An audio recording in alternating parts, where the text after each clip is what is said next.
Maestro, ¿qué es la Santísima Trinidad? Bien.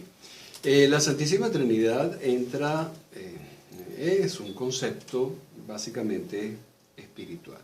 Si bien se conoce la Santísima Trinidad desde nuestro ámbito religioso, desde nuestro ámbito cristiano-católico, en realidad es un término que se extiende a otras religiones porque pertenece no a la religión, sino a la parte espiritual. Y recuerden que la parte espiritual es compartida con la mayoría de las religiones, de las prácticas religiosas. Cuando lo vemos solo desde nuestro cristianismo católico, la Santísima Trinidad es un dogma de fe, no hay mucha explicación, simplemente se tiene que aceptar, se tiene que creer, se tiene que trabajar con eso y se acepta sin ningún problema. Pero cuando uno empieza a preguntarse qué significa, de dónde viene, a juro hay que llevarlo a otras religiones donde probablemente se encuentre la explicación un poco más fácil, un poco más clara. Cuando me piden hablar de la Santísima Trinidad, sin querer queriendo, me tengo que remitir, por ejemplo, a la parte hinduista, al hinduismo. Si bien el hinduismo se cataloga como una religión politeísta, de muchos dioses, pareciera que nuestra religión cristiana católica no, digamos que lo acepto, pero tenemos que pensar que nuestra religión cristiana católica pareciera que por lo menos tenemos tres dioses, que es Dios Padre, Dios Hijo y Dios Espíritu Santo. ¿Okay? Y esa es parte de la Santísima Trinidad, pero el origen está en la parte hinduista, donde también está ese concepto, el nombre del concepto es la Trimurti, y plantea plantea el manejo de una triada de tres, más que dioses, conciencias de Dios, tres personalidades de Dios. En nuestro cristianismo católico, la Santísima Trinidad son las tres personas, ¿okay? Que de alguna manera son las mismas tres personalidades de Dios. De ese único Dios, esa Santísima Trinidad forman un solo Dios, y lo mismo pasa en el hinduismo. En el hinduismo tenemos al señor Brahma, al señor Shiva y al señor Vishnu, y en nuestra parte católica tenemos a Dios Padre, Dios Hijo y Dios Espíritu Santo. Tendría que decirlo en el mismo orden: Dios Padre, Dios Espíritu Santo y Dios Hijo. Cuando nos olvidamos por un momentico de nuestra parte católica y tratamos de entender la Trimurti o la Santísima Trinidad desde la parte hinduista, se empiezan a aclarar algunas cosas. Para un hindú, la Santísima Trinidad o la Trimurti, en esa representación de esas tres personalidades de Dios, encontramos a un señor Brahma, que es el Dios creador, que sería de alguna manera la representación a nuestro Dios Padre. Encontramos a un señor Shiva, como la segunda deidad de la Trimurti, que es el Dios que destruye, vamos a decir así. Es el Dios que transforma. Con el señor Shiva, que es equivalente a nuestro Espíritu Santo, con el señor Shiva se promueve la transformación de algo. Una transformación que generalmente tiene que pasar por destrucción. El tema de la destrucción en Occidente nos parece absolutamente malo, negativo, y en realidad todo proceso de cambio tiene como inicio un proceso de transformación. Todo. Nada puede comenzar a ser nuevo si lo anterior no dejó de ser. Y en el mismo hecho de dejar de ser implica una destrucción de eso que en su momento fue.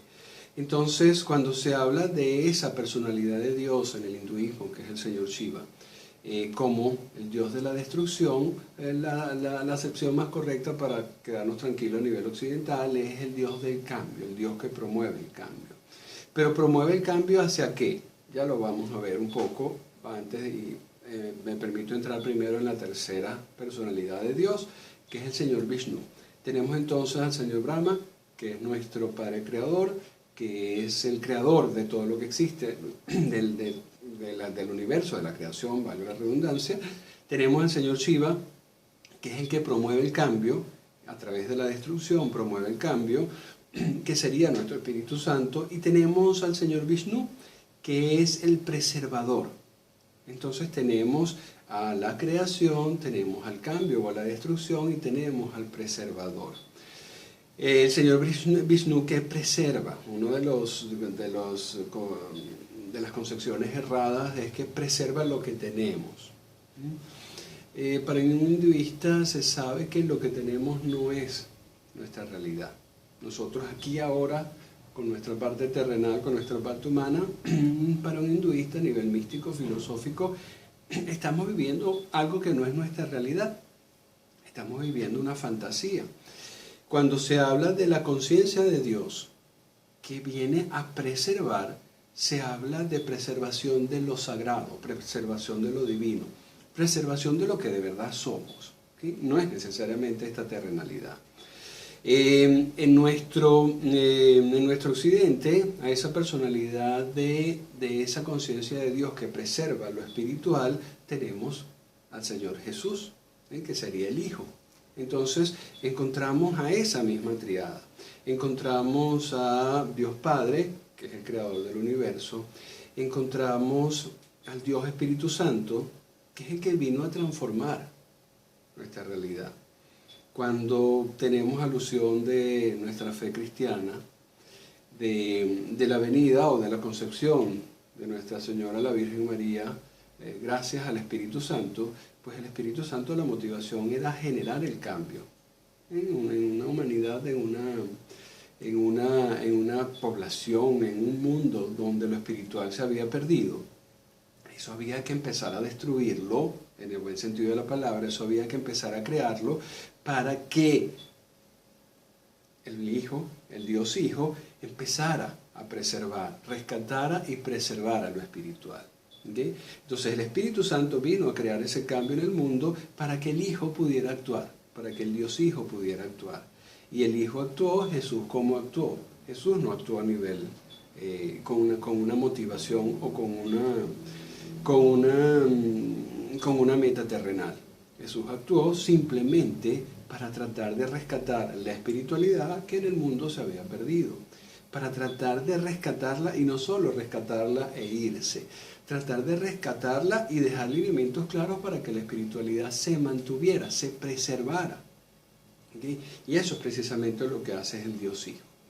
Es el Dios que una vez creado, nuestro Dios Padre, o el Señor Brahma, cuando el universo, cuando la sociedad, cuando el mundo, cuando una cultura, cualquier ámbito empieza a salirse de los parámetros divinos, manda al Espíritu Santo, viene el Señor Shiva a crear un estado de cambio, un estado de destrucción, y en ese estado de destrucción empieza a venir el Dios Hijo, empieza a venir el Señor Vishnu. ¿Para qué? Para rescatar y para dejar los lineamientos para que se preserve la creación. Y la creación termina siendo lo que Dios Padre creó. Entonces son esas tres conciencias de Dios la que se mantiene constantemente la que se mantiene actuando en todo el universo. Cuando la creación se desvía, se posibilita la venida del Espíritu Santo, metafóricamente hablando, empiezan procesos de destrucción, que es la alusión del Espíritu Santo, para que haya una recuperación de la espiritualidad, para que volvamos a ser la misma creación originaria. O sea, ese es en realidad el Espíritu Santo. Pero repito, el Espíritu Santo, eso es en realidad la Santísima Trinidad. Pero se entiende mucho más desde otras culturas religiosas que desde la nuestra. En la nuestra todavía sigue siendo un dogma de fe, pero si nos atrevemos a abrir nuestros ojos y nuestras conciencias, encontramos en otras religiones a veces explicaciones que nosotros en la nuestra no tenemos.